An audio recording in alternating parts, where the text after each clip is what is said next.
Hello दोस्तों, नमस्कार। आप सबका स्वागत है हमारे यूट्यूब चैनल सतरंगी विवाह गीत में।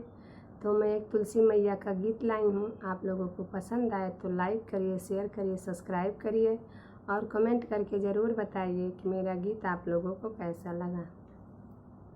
अंगना में आई तुलसी मैया हो, सिरा लिहले गठरिया।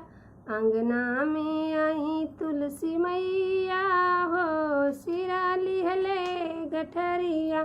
हमका तो दियो मैया चुटकी भर सिंदूरा, हमका तो दियो मैया चुटकी भर सिंदूरा।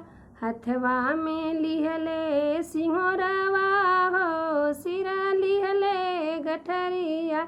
हथवा में लिहले सिंहोरवा हो, सिरा लिहले गठरिया।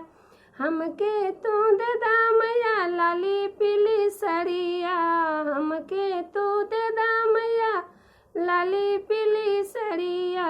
हथवा में लिहले चुनरिया हो, सिरा लिहले गठरिया। हथवा में लिहले चुनरिया हो, सिरा लिहले गठरिया। हमके तो देदा मैया लाली पीली चूड़ी, हमके तो देदा मैया लाली पीली चूड़ी। हथवा में लिहले मेहंदिया हो, सिरा धैले गठरिया।